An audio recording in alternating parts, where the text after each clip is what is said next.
Hi, my name is Bruce Borowsky. I'm a documentary filmmaker. In my spare time, I also run a company called Boulder Digital Arts with my partner Zach Dowder.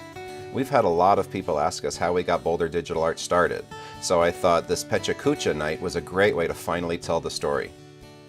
I've been a photographer ever since I was a little kid. I was even the photographer at my own bar mitzvah. In college, I was a senior in criminal law, ready to go to law school, when I realized I hated it and changed my major to photography, so I had to go another 2 years.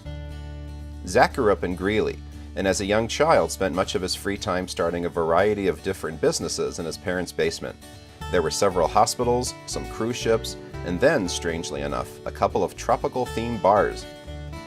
After college, I had an amazing job as the photographer for the city of Miami Beach. I hated the heat though, so after a year I moved to San Francisco.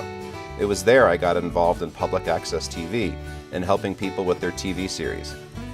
While getting my master's degree, I was very lucky to land a job as an assistant to a well-known National Geographic photographer named Galen Rowell. He had a profound effect on my own photography, as well as introducing me to rock climbing.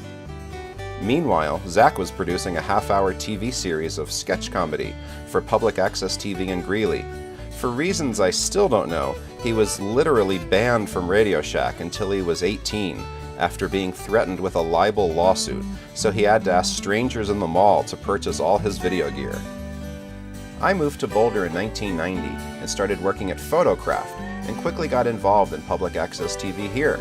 I couldn't believe that nobody was producing a TV series on rock climbing, so I started producing one on the Boulder Public Access TV channel. Within a year, it got picked up by the national network The Outdoor Channel. I was very lucky to be able to travel all over the world and film amazing climbers and mountaineers.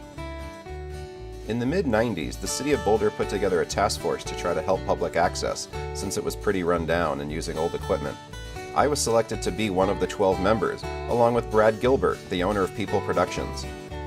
Though Zach was trying very hard to get hired at People Productions, he did get hired at Garkey Audiovisual, but he hated that job, so as fate would have it, he accidentally wrecked their brand new van delivering some AV gear in Denver, and they fired him. They said, "It's just not working out," and he couldn't have agreed more. Meanwhile, our task force created a state-of-the-art public access facility called CATV 54, which opened in 1996 and was very popular. Boulder citizens had access to great equipment for free and could broadcast their shows about anything to the whole city for free.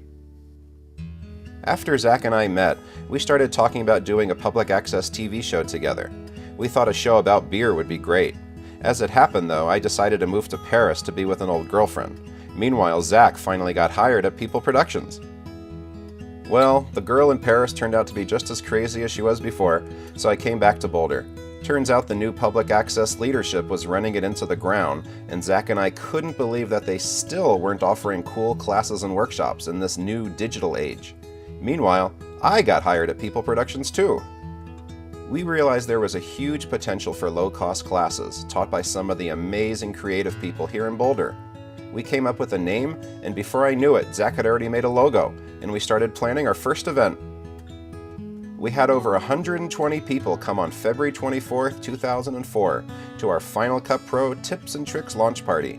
Zach had designed an awesome website, and it was very exciting to see people, one by one, start signing up for our classes and mailing list. We wanted to offer classes that were professional and high quality, but that people could actually afford. We started with just 6 or so classes a month at places like the Train Depot and a filmmaker's warehouse studio. As Zach and I carried the coolers of sodas and waters and ice and snacks to each class, we joked about being the BDA catering company.